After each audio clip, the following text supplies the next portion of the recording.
The first, today is Leif Erikson Day. Leif Erikson was a famous Viking explorer who discovered the coast of Newfoundland over a millennium ago. This is a hugely important holiday, particularly to Scandinavian Americans who celebrate his legacy as a great explorer, as a devout Christian, and really just a fascinating individual in the history of our continent. Sweden and various other countries. We have a lot of people from Sweden, a lot of Scandinavians. This is very important for Scandinavians, and it's a great honor. Okay, and now you have another one that's, This is like I think, very non-controversial, frankly, but some people would say it's controversial. Go ahead. This is like Explorer Day for you, sir. Today we have your Columbus Day proclamation for Monday, which we're signing a bit early. Christopher Columbus obviously discovered the New World in 1492. He was a great Italian explorer. He sailed his 3 ships, the Nina, the Pinta, and the Santa Maria, across the Atlantic Ocean and landed in what's today the Caribbean. But this is a particularly important holiday for Italian Americans who celebrate the legacy of Christopher Columbus and the innovation and explorer zeal that he represented. In other words, we're calling it Columbus Day. Okay. Yes.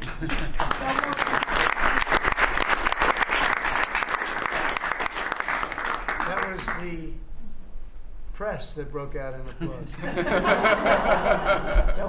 Can you believe that? I've never seen that happen before. The press actually broke out in applause. Good. Columbus Day. We're back. Columbus Day, we're back, Italians. Okay. We love the Italians. Okay. Thank you, Mr. Thank you. President. Great. Thank you very much. Have a good one, sir. So we covered Scandinavia and Italy. Not bad. Now for the rest of the world. So I want to thank everybody for being here. As you know, last night we reached a momentous breakthrough in the Middle East, something that people said was never going to be done. We ended the war in Gaza and really, on a much bigger basis, created peace. And I think it's going to be a lasting peace, hopefully an everlasting peace. Peace in the Middle East. We secured the release of all of the remaining hostages, and they should be released on Monday or Tuesday. Getting them is a complicated process. I'd rather not tell you what they have to do to get them. They're in places you don't want to be, but we are getting the hostages back on Tuesday, Monday or Tuesday, and that'll be a day of joy. I'm going to try and make a trip over. We're going to try and get over there, and we're working on the timing, the exact timing. We're going to go to Egypt, where we'll have a signing, an additional signing. We've already had a signing representing me, but we're going to have an official signing. And the amazing thing is all of the countries over there, from Qatar to Saudi Arabia to UAE to all of them, I mean, the rich ones, the less than rich ones, they've all come together, something which is amazing, actually. They've all come together for this, and they're really probably the best relationships they've ever had. So it's been really something incredible that nobody thought it was possible to get it done. And very importantly, the hostages are coming back. As you know, they consider them hostages. They talk about them as hostages, but there are approximately 28 dead people, mostly young, mostly men, but and boys. I mean, boys. The one woman talked about her baby. Her baby's 25 years old, but you know, to her it's her baby, and we're bringing them home. We're getting everything, and to those parents, the dead young man is just as important, as though this person were alive. It's amazing. I've never seen anything quite like it. I've been very much involved. I've never seen anything quite like it. But it's really peace in the Middle East. And you remember October 7th was terrible, but also from the Hamas standpoint, they probably lost 70,000 people. That's big retribution. That's big retribution. But at some point, that whole thing has to stop, and we're going to see to it. Gaza is going to be slowly redone. You have tremendous wealth in that part of the world by certain countries, and just a small part of that, what they make will do wonders for Gaza.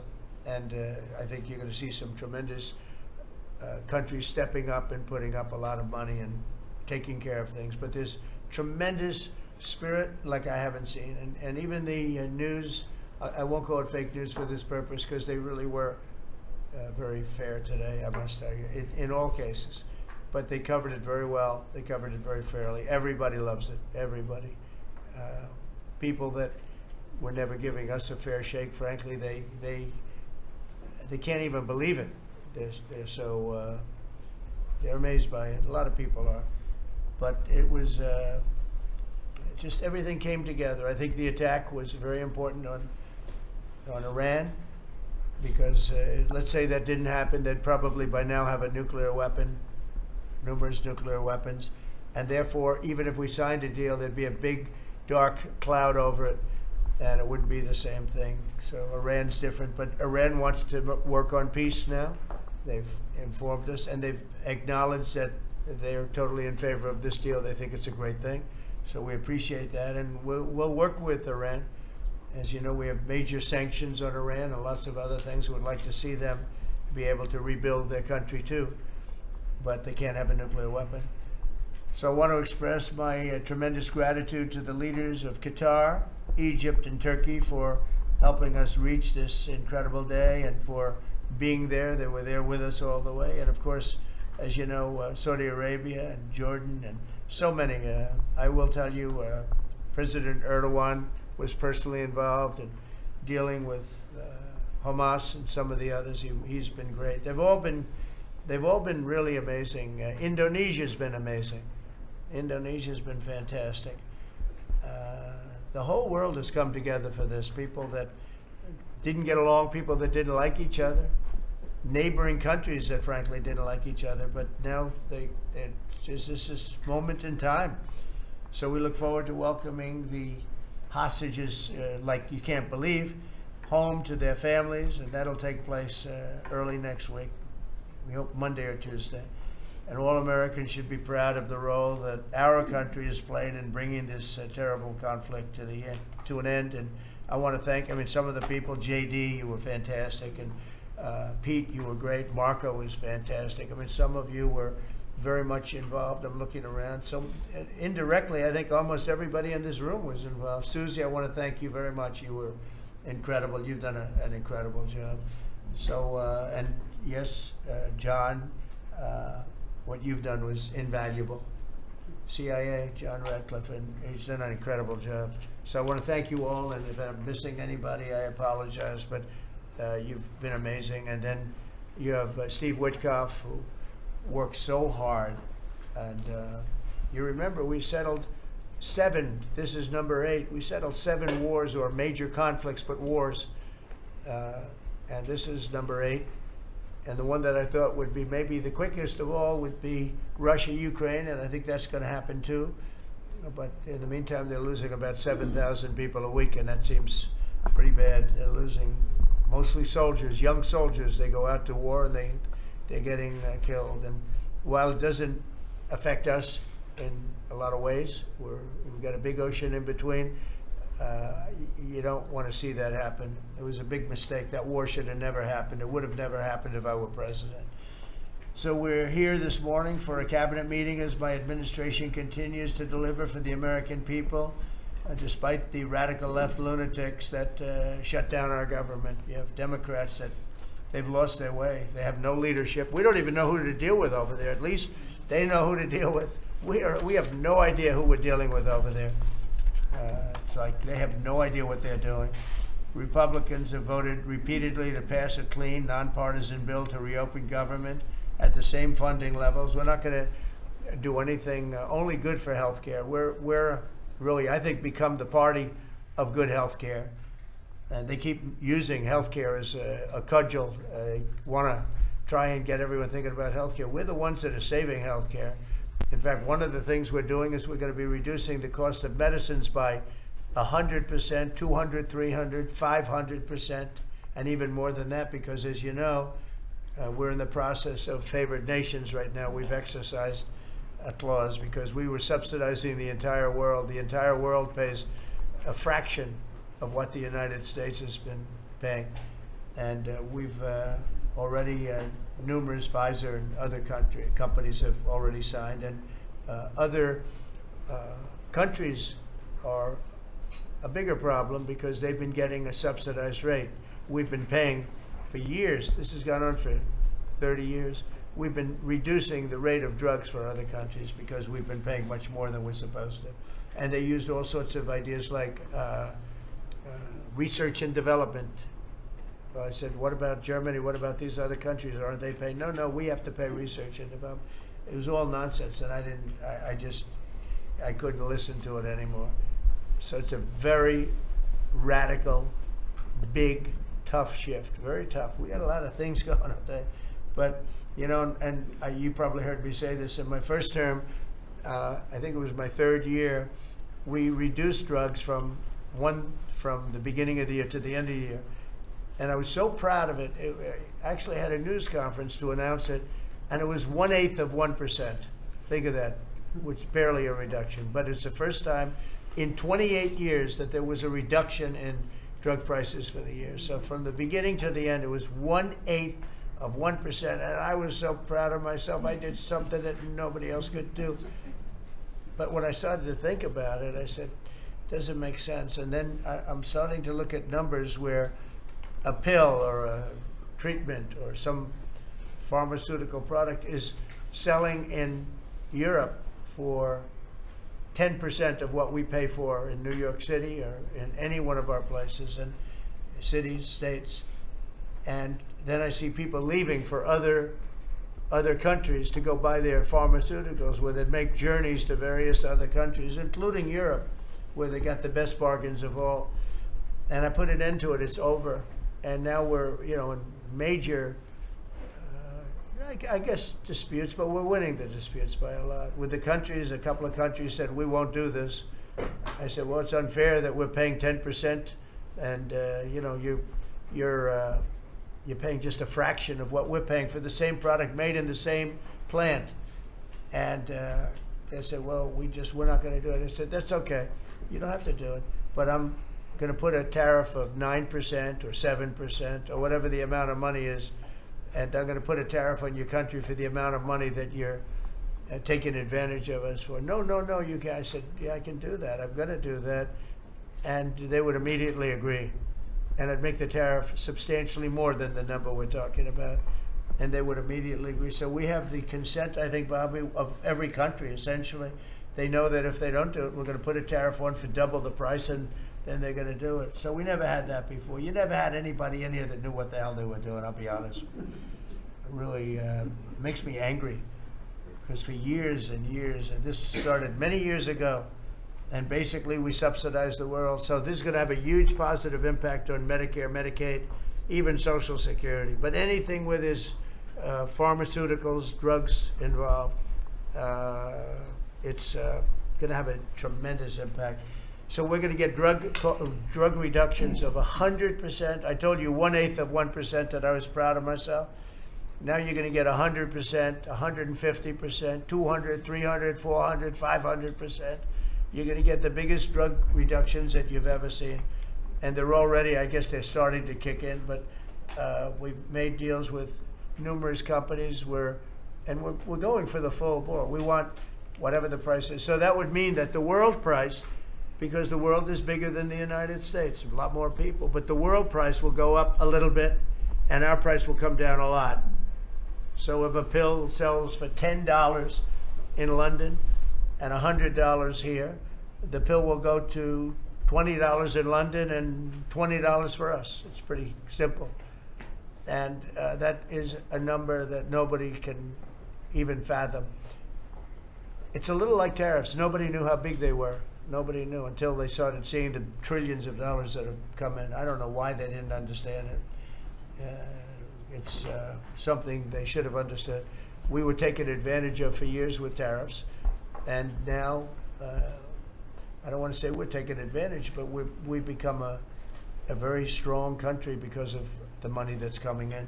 Republicans have voted repeatedly to pass a clean, nonpartisan bill to reopen our government, and remember, at the same funding levels both parties have supported in the past. So the radical Democrats have chosen to put the economy of our country. We have the best economy we've ever had. We had the best economy in my first term. but we have an economy that's blowing it away, and we have the Democrats that are trying to obstruct. They don't want to have a good economy. I don't think they want to have a good country. That's why they try and stop our law enforcement from doing what we did in Washington, D.C. Washington, D.C., we have a great, safe, beautiful capital right now. Beautiful. It's so safe. You can walk down the street. Numerous people standing before me were mugged. And you're not going to get mugged anymore. We have a safe capital, one of the safest. We took it from one of the most unsafe places to one of the most safe places in the country. And we also beautified it, and we're in the process of doing even more so. So we're very proud of our capital again. We were embarrassed by our capital. A lot of people being killed that come from Iowa, Indiana, Florida, that come up, and they end up getting shot. They're not getting shot. We moved out 1,700 people approximately, right? Approximately 1,700 hardened criminals, career criminals. They moved them out. So Chuck Schumer and Hakeem Jeffries and the congressional Democrats are holding the entire federal government hostage. I will tell you, a lot of Democrats want to get this thing open too. They do. They're calling us, and they just want to get it open. And all we're doing is saying, just play the same thing until we get it straight. And they don't know how to go about it. I mean, and the problem is we really don't know who the hell is leading the Democrats. You have this AOC. I don't know her at all, but I watched her the other day. She said, well, if they want, they could come to my office. That's not leadership, you know. The only one that challenged her actually was Nancy Pelosi. Nancy's not looking too good. I don't know what happened to Nancy, but she's not looking great. But she was the only one. I give her credit. She was the only one that challenged her. But AOC said that they can come to her office and negotiate, the Republicans. And we're saying, oh, I didn't know she was in leadership.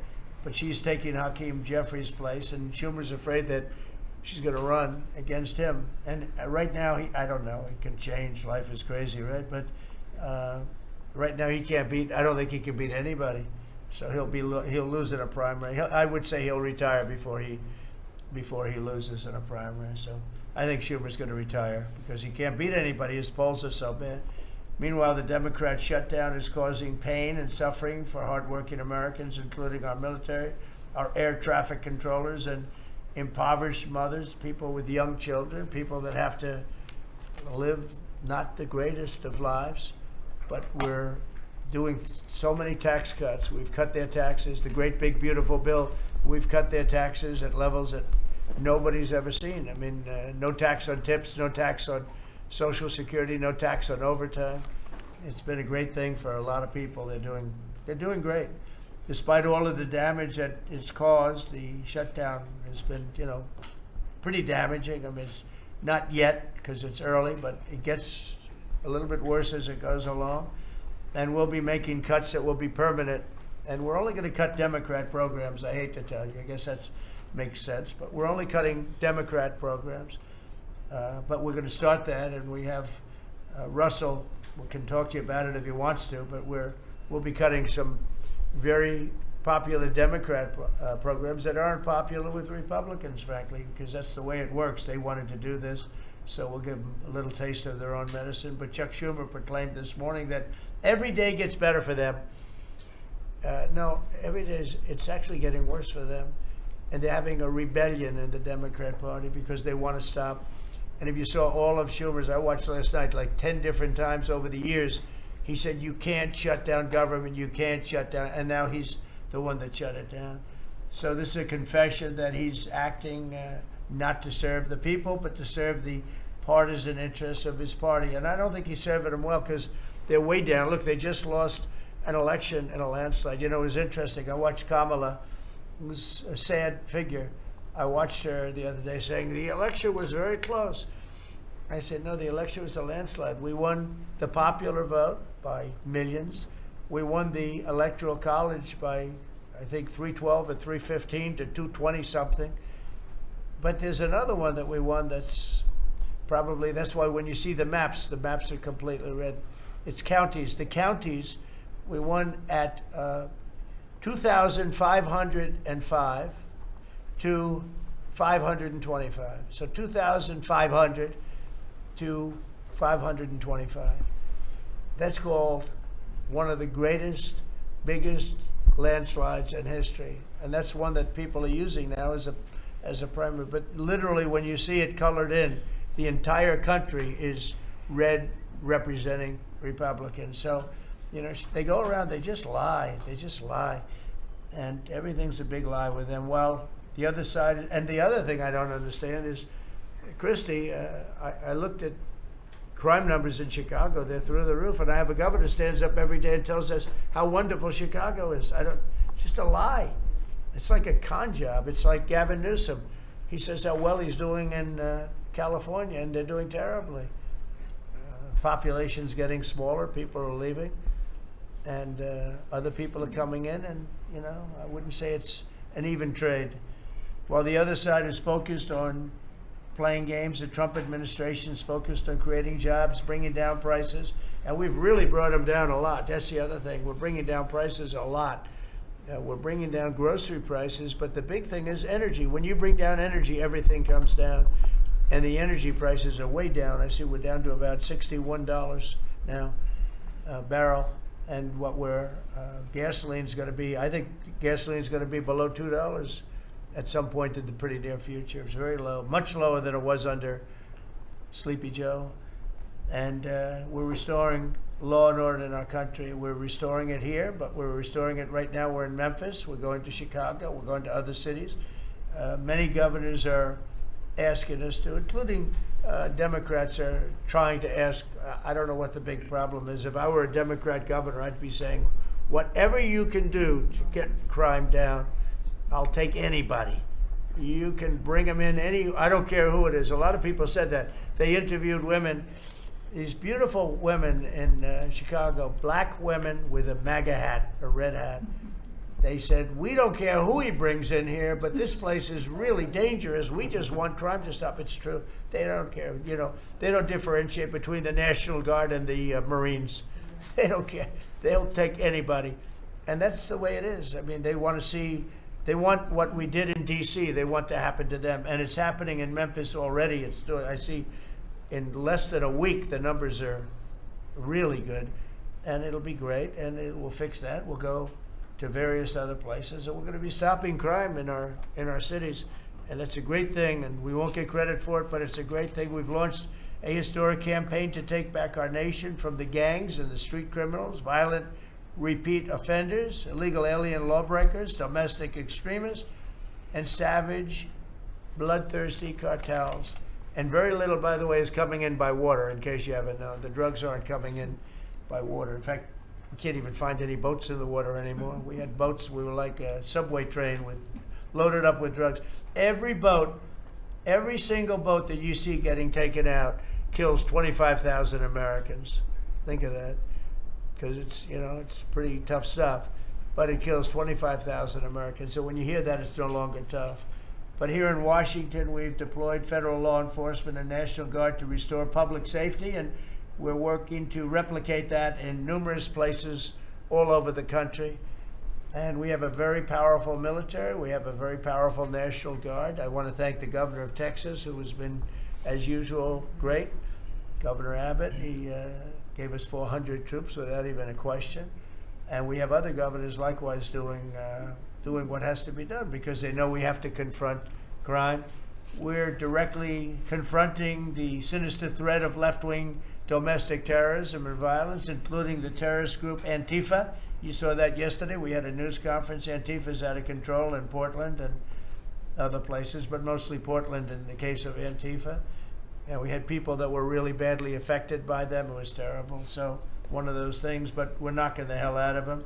And we're looking for the people that are funding them, and those people are going to be just as guilty as the people that smack people over the head with a baseball bat.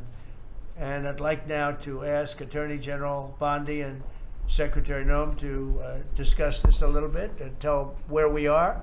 And then we'll go around the room. We'll go quickly. We're going to go quickly if we can, because we have a lot of things to do, including I won't be spending that much time here because I'll be leaving fairly soon for the Middle East. And I'm very honored to be involved with that, I'll tell you. It's a great thing for our country. People are so happy about it. I've never experienced anything quite like it. I've never seen such universal praise for being able to do something. No, it's something that nobody thought was possible, and we're going to end up having peace in the Middle East. Who would have thought? So, Pam, could you start, and then Christy, please. Sure, President Trump, and despite the Democrat shutdown of our government, our law enforcement officers are out there working without paychecks, round the clock, to keep and make America safe. Secretary Hegseth and I were recently in Memphis. We had 1,100 law enforcement officers in one room with us. The Memphis PD, they were the happiest to see us, don't you think, Secretary Hegseth, of anyone. We had ATF, DEA, FBI, U.S. Marshals. I'm not sure if our park police were there. We had Treasury, Secretary Bessent, and of course we had Secretary Noem's Homeland Security, all working together with the Guard. They were so happy to have us there. We've been making arrests left and right. So far, we made 562 arrests and seized 144 illegal guns, just in the short time we've been in Memphis. And many of these people are career criminals. And when you take them out of a place, your crime rate just goes down. These people commit crimes every single day. They're sick. And we're taking them out. In some cases, we're bringing them back to their countries where Biden allowed, with the stupid open borders that we had in our country, to come in. But they're being brought back to other places, or they're being put in jail, but they're career criminals. President Trump, last night alone, we made 91 arrests, 19 firearms off the streets, and one was a warrant for a homicide, and 4 sex offenders who had active warrants. One was a sex offender on a child. Everything we did in Memphis was worth it, in my opinion, for that one arrest. Think about that. We got a child rapist off the streets, but yet we've made 562 arrests and still going strong in Memphis. Just what we did in DC. But it's because it's all of us. It's a team working for you to make America safe, all together, around the clock. Thank you very much. Thank you, Pam. Thank You're doing you, a great President job. Trump. And it's amazing that we're not getting cooperation from Democrats. It's like, it's a new issue. You know, we have all the old issues of the wall and the border and all of the things, men playing in women's sports, they still want that, transgender for everybody. All these issues are so crazy, but we have a new one. It's called crime. We stop crime, and they allow crime. They want crime. It doesn't make sense. I think it's as ridiculous as the other things that we talk about all the time. But I've added it onto our list, a 5-letter word called crime. We stop it, and they actually incite it. It's crazy. You would think they'd want them. You'd think they'd want Christy and Pam and all of the people. If we needed the military, Pete will be there. We've got a massive military. We have the best numbers we've ever had for recruitment. We have a lot of people now. We have people that can't get into them. In a great economy, they want to be soldiers again. A year ago, they didn't want to even think about it. Same thing as with police and firemen, everything. They want to join. They're proud of our country again.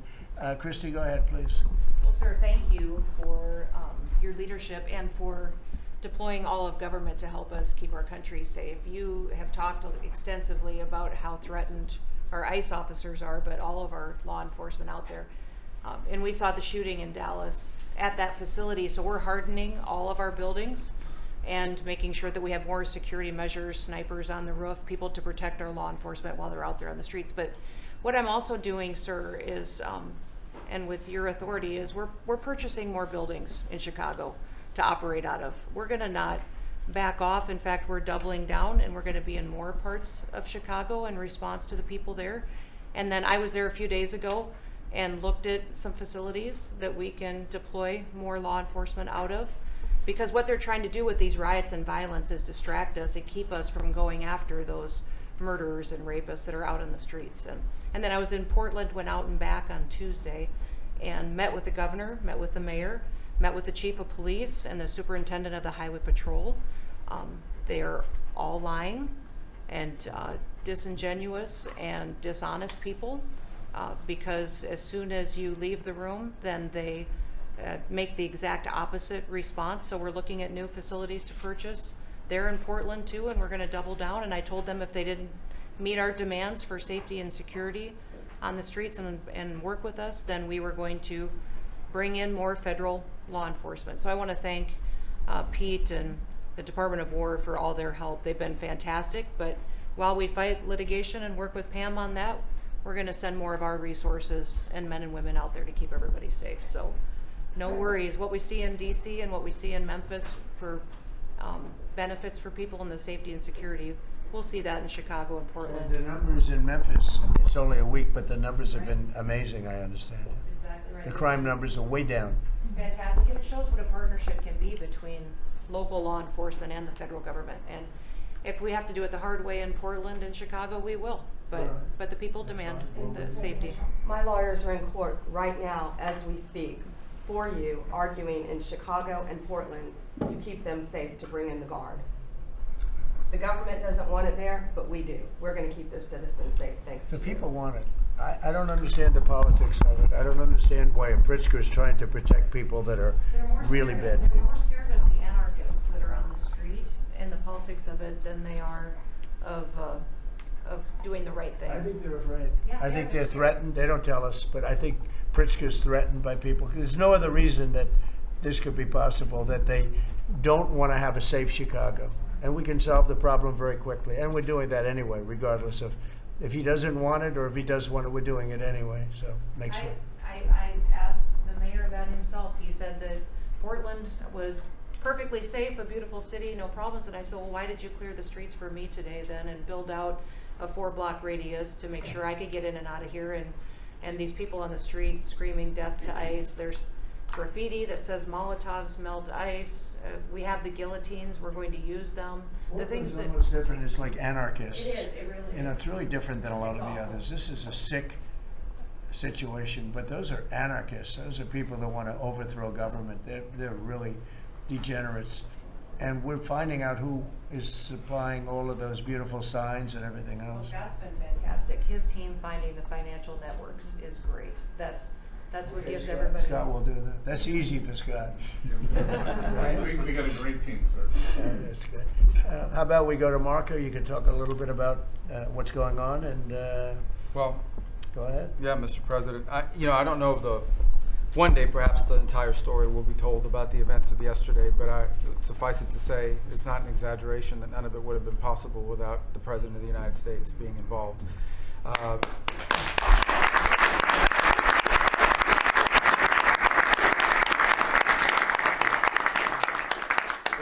It really began with your trip to the Middle East, where these relationships were forged with partners in the region, personal relationships, close relationships that created the foundation where all of this was possible.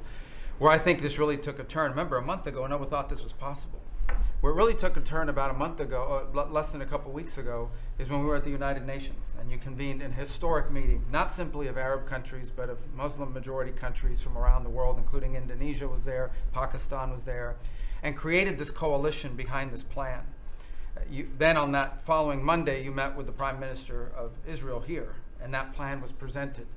And then, of course, our great negotiating team followed up on it. In the interim, again, perhaps the stories will be told, perhaps they will never be told.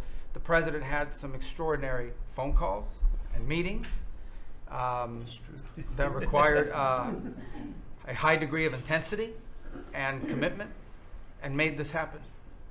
And I think what's important to understand is that yesterday what happened was really a human story. There's a geopolitical aspect to it, there's no doubt about it. It creates the conditions for Gaza to one day be a normal place again, and people to have a better life, and Israelis to be safe. But yesterday was a human story. And because of the work you put in, and honestly, not only is there no other leader in the world that could have put this together, Mr. President, but frankly, I don't know of any American president in the modern era that could have made this possible because of the actions you have taken unrelated to this, and because of who you are and what you've done and how you're viewed. And this weekend, because of that, at some point very soon, we are going to see 20 living human beings emerge from the darkness into the light for the first time in 2 years.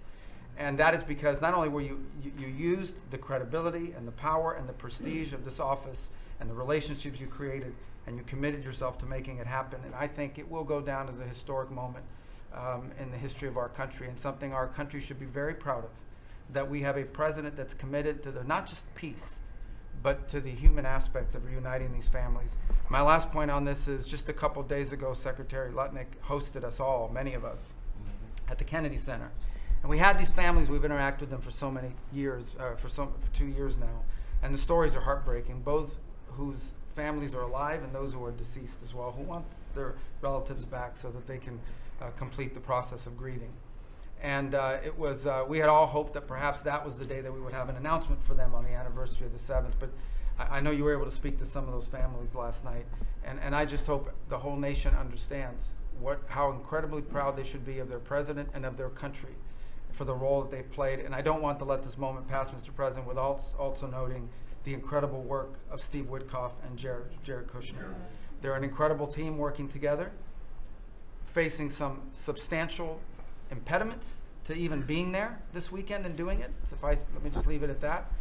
And they've done a great job on your behalf, Mr. President. They deserve a tremendous amount of credit. But thank you for what you've done for the world. For the world. Thank you very much, Marco. I appreciate it. I think because we have a very busy day with all that's going on, what we'll do is maybe just a few of you raise your hand if you'd like to say something that don't talk too long, Doug. But he's doing such a great job. So good that he could talk all day. That's the problem, right? But go ahead. And what we'll do is just take a few hands, and then we'll go back to getting peace done, okay? We'll go a little bit quicker. We'll take a few questions from the press. Go ahead, please. President Trump, I just want to double down on what Marco was sharing. It's such a remarkable accomplishment. Agree that no other president could have done this, but what set the groundwork for you able to do that? When you took office on January 20th, you made a 180-degree turn in our military strength with Pete's leadership. You were the master class in peace through strength. So militarily, we've completely turned around. We've demonstrated that through execution against Iran and others, that we have force. We want to end wars, but we'll use power if we have to. And then secondarily, peace through strength is also the prosperity, having the strongest economy and being willing to wield the power of a tariff in addition to the military power to reorder the globe. Those two things that you're standing on, both economic power and military power, allowed these negotiations to go forward. And I think as you've described the importance of these economic negotiations and all the trade deals, but that also begins with another 180-degree turn, and that was the 180-degree turn on energy. You have used energy diplomacy to bring prosperity to the American people, and you've used it to bring peace abroad. The combination of those three things have been remarkable, and now we're seeing the remarkable result. And we got one more that I know you want to end with Russia and Ukraine. Energy is going to play a key role in that, and now with this historic agreement, we're in a position working with the Middle East to also end the Russian-Ukraine conflict. So again, congratulations. Thank you very much, Doug. I appreciate it. Maybe I'll go to you for a second. You can just cap out what he said about the military, how well we're doing, and how big it is, and how strong it is.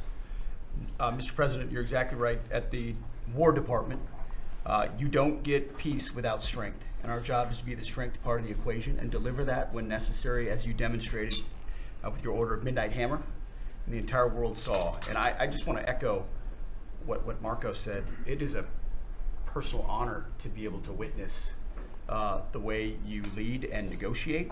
I wish people had a full understanding of what that looks like, that historic nature. A lot of us vets, the Vice President, Tulsi, Lee, Doug, probably after decades of war and the chaos that was unleashed through reckless and foolish American policies, never thought this kind of peace would be possible.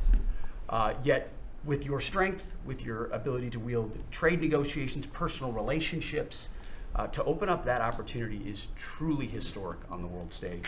And it creates a whole number of other cascading effects. And watching Marco and the Vice President and Steve and Jared, the CIA director, everybody come together to make it happen.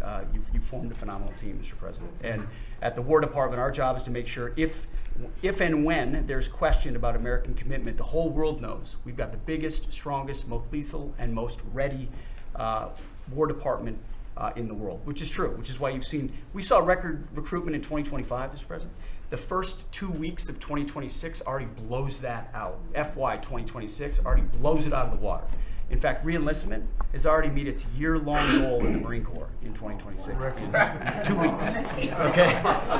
You can't, there's no other way to create that kind of love and enthusiasm than with your leadership, sir. And it is an honor to work with Pam and with Christy in the cities across the country to make sure American citizens and law enforcement are protected with our National Guard.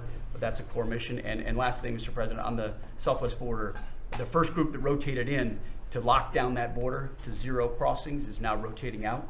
And with a new border medal, the Southwest Border Medal, or it's actually called the Mexican Border Medal, revived from 1918, that will be pinning on their chest. So thank you for renaming the department, and we're trying to live up to it every day. Thank you, sir. I mean, think of this. We have record numbers of recruitment. 1 year ago, there were stories, front page stories, that we couldn't get anybody to join the Army, Navy, Air Force, Marines, Coast Guard. My beautiful, I call it our beautiful Space Force. I love our Space Force. It's turned out to be very important. But we couldn't get anybody to join. Nobody wanted to join, including our police and fire. They didn't want to join anything. Recruitment was embarrassing. We couldn't get anybody. And now we're brimming. Now it's, and they're getting in based on merit now. A soldier's a soldier. They come in now based on merit, not based on woke stuff that anybody can qualify.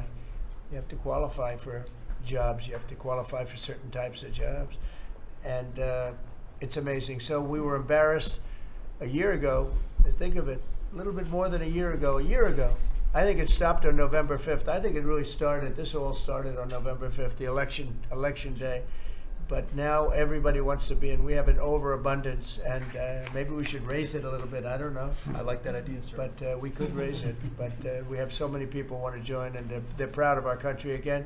JD, could I ask you to say a few words? Yes, sir. So just a couple of things, Mr. President. First of all, congratulations on yesterday. It was a big day to Marco, to Susie, to the entire team. But in particular, viewing it from this perspective, where for months the fake news media attacked you, attacked the entire team, attacked your approach. You know, the definition of insanity is to do the same thing again and again, expecting a different result. The reason we're here is because the president actually charted a different course with a different team. He vested a lot of authority into Steve Witkoff in particular, and that's why we're here. It's because you did something different, and I think it's important to recognize that. I also think the president, you know, Marco mentioned the president's personal touch being a big part of this. You know, the one thing I would say is obviously the president of the United States, a New York real estate billionaire, one of the most famous New Yorkers in the world, has a lot of interaction with a lot of people who are very pro-Israel. I think that was an important set of experiences and life experiences that he brought to the table. He also, of course, knew one of the most famous Palestinians in the world, Chuck Schumer. And I think without that background of knowledge, it would have been impossible to get us to this moment. Second thing I want to say, just on Chuck Schumer, the president mentioned this, that Chuck Schumer said this has been very good for us this morning about the shutdown. One of the things that we talked about before all the media came in, and that all of us are going to work on for the rest of the day, we've been working on for days, is how to make the shutdown as painless as possible on the American people. So while Chuck Schumer brags about this being good, and I think the president is right, it's not good for him politically as much as he might think that it is. It's causing real consequences for the American people. There's a low-income food program, the WIC program, that my mom actually used when I was a baby. That program is about to be underfunded, and it's about to get cut off because Chuck Schumer won't open the government. We have troops. The Secretary of War mentioned how well we're doing on recruitment. We're trying to figure out how to pay our troops because Chuck Schumer is shutting down the U.S. government. There are veterans benefits that are going to suffer. There are Americans that are going to suffer because Chuck Schumer refuses to do his job. So while we're all celebrating this incredible success that we've had on the world stage, the country could be doing so much better if Chuck Schumer did his job and opened the government. Every single Republican, except for Rand Paul, has voted to open the government. A few moderate Democrats, to their credit, have voted with us to open the government. We just need 5 more Democrats to come to their senses and let the people's government serve the American people. I hope that they'll do that. Thank you very much. sir. Chris, please. Yeah, to follow up on that point, Mr. President, the Democrat or Schumer shutdown did not begin 8 or 9 days ago. It began 8 or 9 months ago with your inauguration. For the first time in American history, every Senate confirmed appointee who are our deputies to run our department, every one of them has been filibustered. One of the critical parts of my department is the National Nuclear Security Administration. It maintains, manufactures our nuclear weapons and our engines for nuclear submarines and nuclear aircraft carriers. We are a key supplier to Secretary of War Pete Hegseth. They filibustered, the Democrats filibustered the leader The administrator of the National Nuclear Security Administration would not let him come into my department until the Republicans 2 weeks ago changed the Senate rules so they could confirm him and we could have a leader. They filibustered the leadership, now they're filibustering the funding. In the next 6-7 days, we're going to run out of funding, and the retooling of our nuclear stockpile, the ultimate guarantor of our sovereignty, is going to be underfunded, and we're going to have to slow down and creep to a crawl these efforts. Just incredibly irresponsible for Schumer to worry about his own reelection and not the 340 million Americans that count on the efforts of our military and all of our departments. It's truly offensive, and we need to bring it to an end as soon as possible. Let's open the government back up. And you're doing a great job. Thank you very much.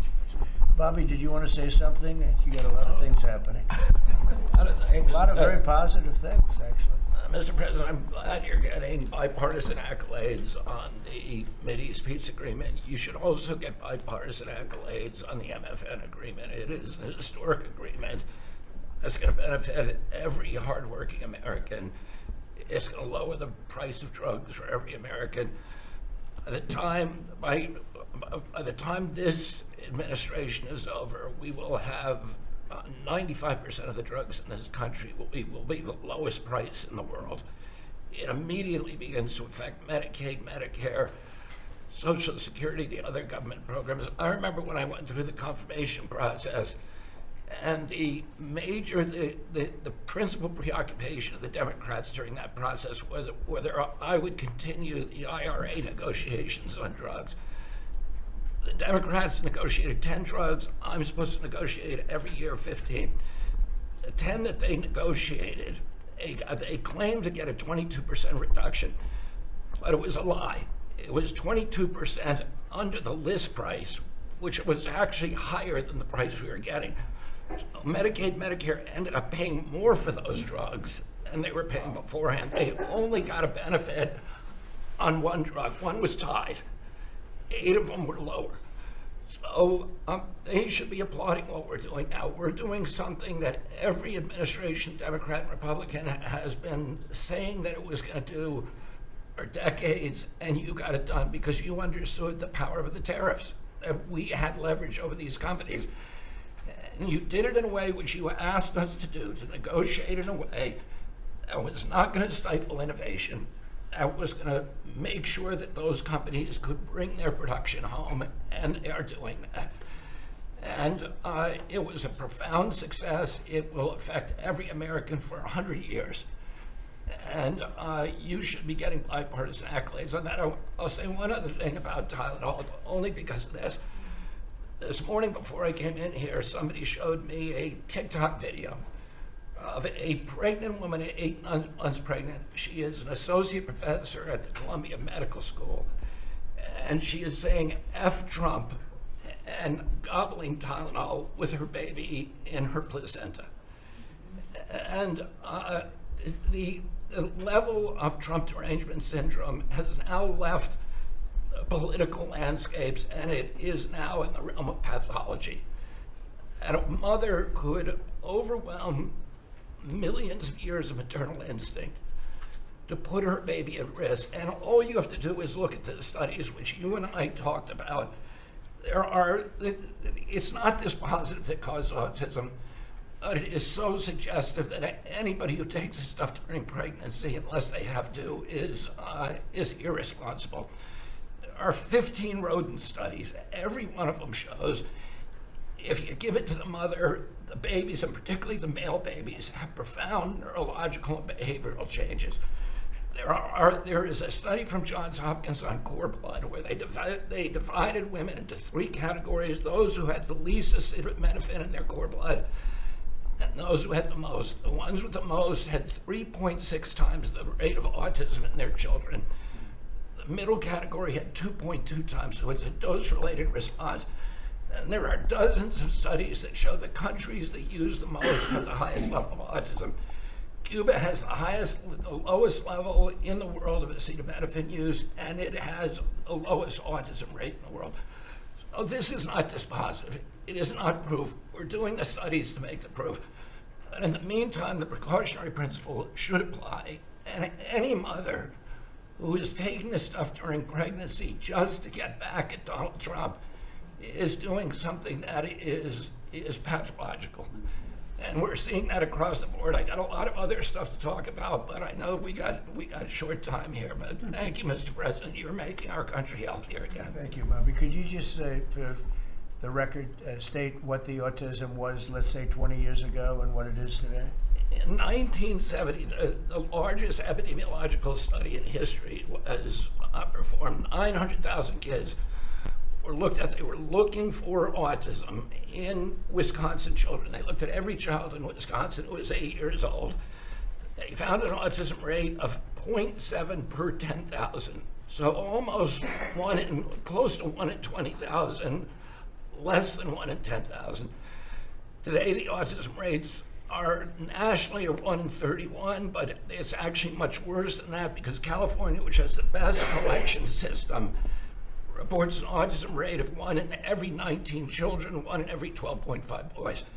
This is a national security issue. There is nothing more important, and I'm grateful to you, Mr. President, because you know the flack that you take for even talking about this issue. You've shown courage and you've shown leadership, and I can't thank you enough for letting me do this work. Thank you. So think of that, 1 in 20,000, and now it's 1 in 12 for boys, 1 in 18, 19 for girls. So obviously there's something that's artificially, I think, induced, something, whether it's the vaccines in terms of these massive vaccines that are twice the size of a jar like that, of a glass of water like that, I mean, into a baby's body. And I've suggested get them in doses, get them in, maybe 20%, 30%, but smaller, not such a big. I think, that. Then we had certain recommendations, the MMR, take them separately. The measles is already separate now, and it works out much better, but there doesn't seem to be any impact if you take it separately. If you take it as a combination, it's not so great. And some other things, but I would say don't take Tylenol if you're pregnant, and when the baby is born, don't give it Tylenol. If you can avoid it at all, just don't give it Tylenol. I'll say Really, this what also. do you have to lose? You really don't have much to lose. Yeah, go ahead. There's also there's many other confirmation studies. There's 2 studies that show children who are circumcised early have double the rate of autism. And it's highly likely because they're given Tylenol. So, none of this is dispositive, but all of it is stuff that we should be paying attention to. But, there's a tremendous amount of proof or evidence, I would say, as a non-doctor, but I've studied this a long time ago. I met Bobby in my office 20 years ago. We were talking about the same thing 20 years ago. And I was a real estate developer. It bothered me that it seemed to be getting worse, but it's so bad now when you hear these numbers. It's not even really sustainable. I don't know how people do it, but there is some very strong evidence on Tylenol. In fact, at one point, I guess the company gave a warning. They still don't recommend it during pregnancy. That's the weird thing. They're not recommending it, and that's the company itself. So just don't take it. Don't take it. If you're a woman, don't take it, and don't give it to the baby when the baby's born, and I think that's going to have an impact. But I'd also get the shots in smaller doses. There are we gave a few things that just seem to be, and I think you'd get that number way back up. Think of it. You have 1 in 20,000, and now it's not even believable when you think the 20,000 drops to 12 children. So that's induced by something that's given or taken, and it should be able to be stopped. And you were talking about the Pennsylvania Dutch, you were talking about the Amish, where they don't take any of this stuff, and they have virtually none, right? They have no autism. So we're doing something very bad. Somebody's been given some bad things. Other countries, by the way, we have 82 vaccines that we give simultaneously. And I'm a vaccine believer, by the way. I believe in the polio vaccine. I believe in a lot of vaccines. But when you give 82 vaccines in a shot to a little baby that hasn't even formed yet, It's a lot of vaccines. And in Japan, they give a much smaller number. In Germany, they give a much smaller, like 28 vaccines. That's a lot too. But 28's a lot different than 82. So, but I would say on the Tylenol, don't take it. And that will be, I think it's going to be a big factor. I think it'll be a very good result. And I hope we're going to be able to see that result in the not too distant future. Because certainly people have heard us loud and clear. That's why I bring it up again. That's why I asked you to talk about it. Because this is a horrible thing. And if you don't take it, I mean, you have to tough it through sometimes. There are other things you can do, but you have to tough it out. It's easy for me to say. But I think you're going to see numbers that will be it'll be so significantly improved, and maybe fully improved. I mean, there's something there. There's something going on, and we have to address it. And so I'm addressing it the best I can as a non-doctor, but I'm a man of common sense. Okay, any other questions? I'd like to comment on Yeah, the workforce. please. Mr. President, a lot of people are calling to give you the Nobel Peace Prize after this peace deal that you managed to achieve in the Middle East. First of all, your opinion on that, and I was wondering about your trip to the Middle East, if you can tell us if you're considering to speak at the Knesset, at the Israeli parliament. Well, they asked me to speak at the Knesset, and I've agreed to. If they would like me to, I will do it. It's the first time a president has ever done that, so that makes it very interesting, right? Yeah. But yeah, so I will do it if they want me to. They have asked me to do that. Thank you. Families of hostages are out in the streets in Israel dancing and crying tears They're of all joy. dancing in the streets right now. They're dancing in the streets. They're so happy. Everybody's happy. They're dancing in the streets of Arab countries, Muslim countries. I've never seen anything like it. Everybody is happy. It's been really amazing. Thank you. President Trump, on the international peacekeeping force that's going to deploy to Gaza soon, do you expect that Pakistan, Turkey, other countries to contribute forces? Has that become firmed up? And also, the shutdown, it seems like in the House there's a majority support for a temporary extension of the Obamacare subsidies, perhaps minus the funds for illegal immigrants. Is that how you see the deal to end the shutdown happening? Well, I see the deal just getting extended as we continue to talk, but we're willing to pay because we're paying. You know, it's very simple. We're paying.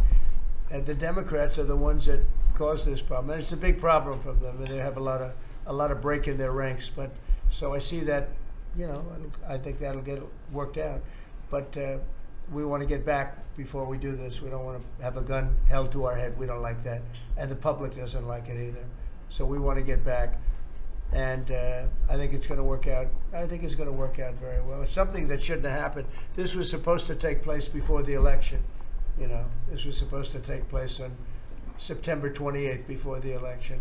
We shouldn't even be talking about this right now. This is actually something that shouldn't have even happened. Yeah, please. Mr. President, looking ahead, what guarantees Hamas disarms and that Israel doesn't resume bombing once the hostages Well, the are first thing released? we're doing is getting our hostages back, okay? And that's what people wanted more than anything else. They wanted these hostages back that have lived in hell like nobody has ever even dreamt possible.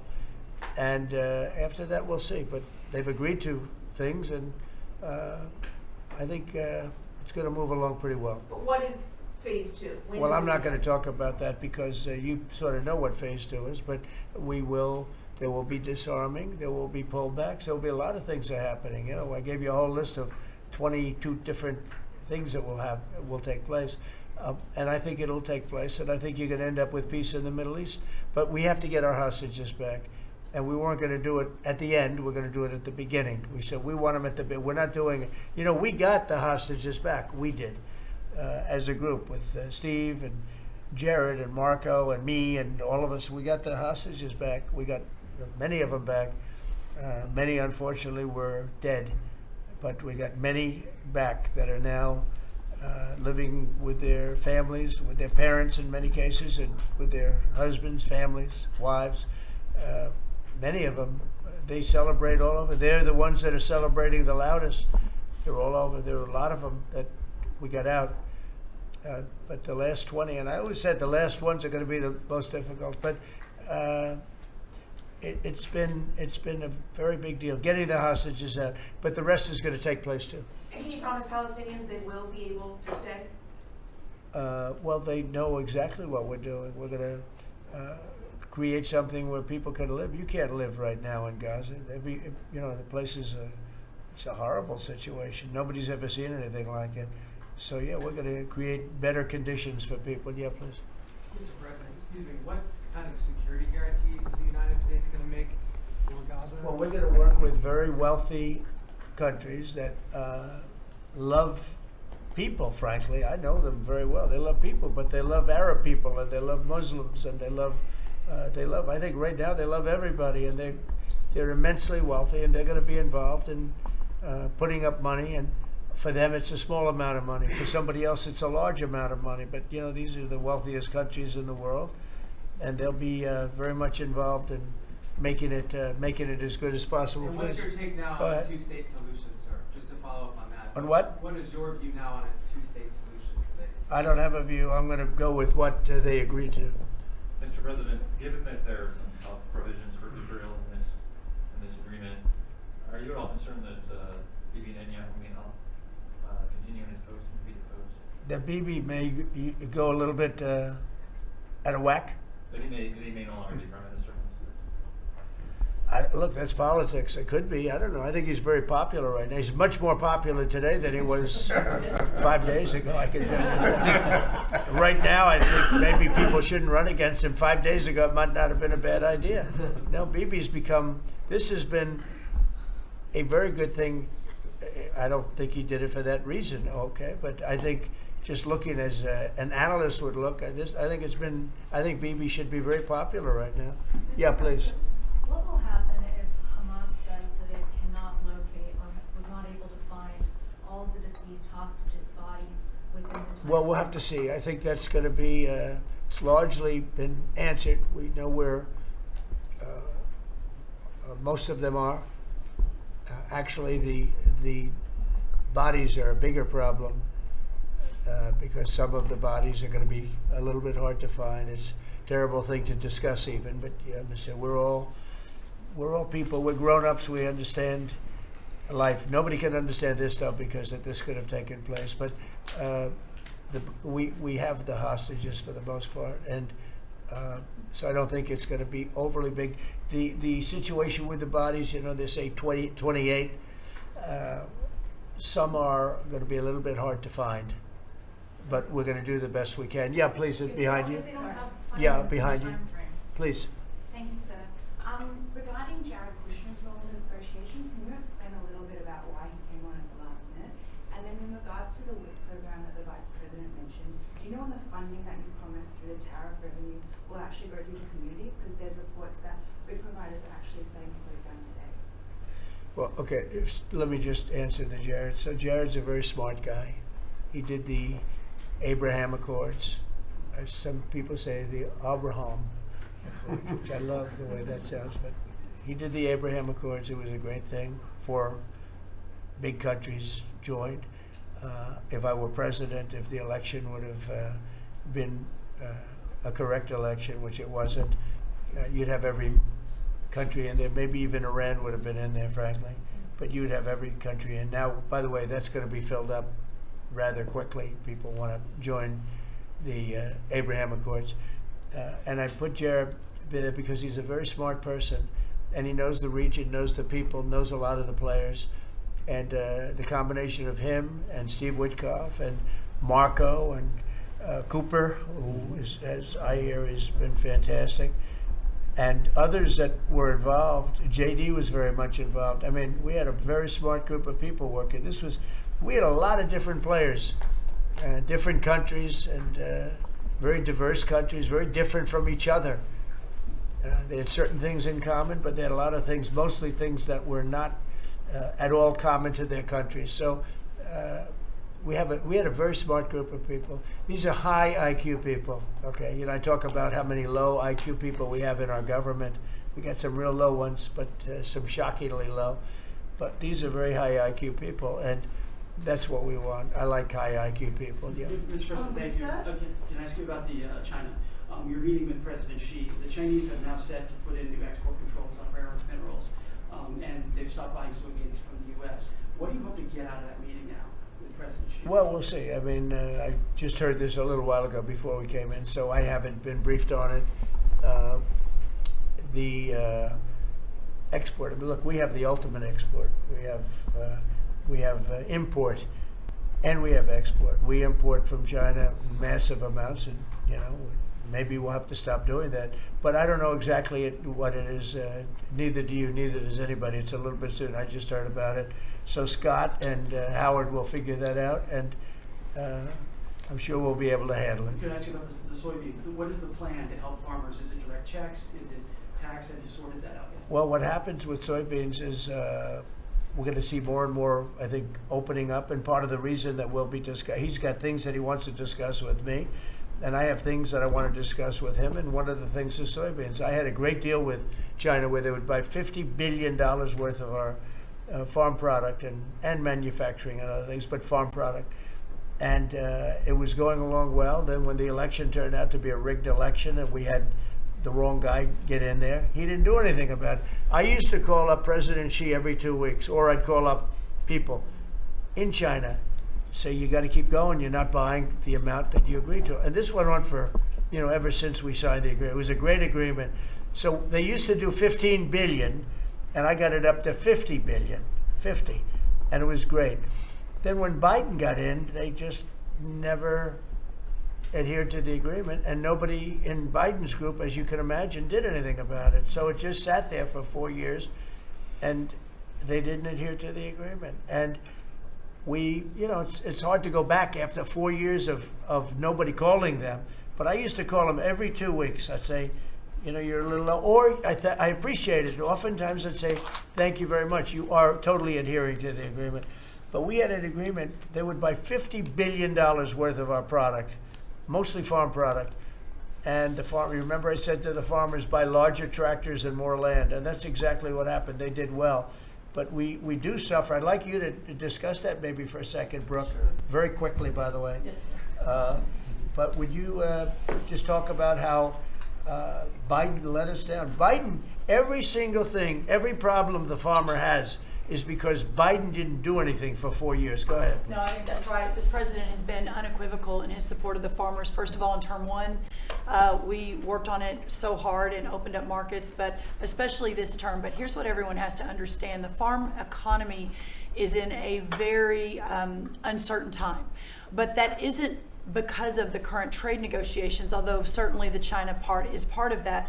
But we inherited a slew of issues. First of all, as the president said, when we left Trump 1, we had an agriculture trade surplus. When we came back for Trump 2, it was a $50 billion ag deficit. That isn't everything, that's just agriculture.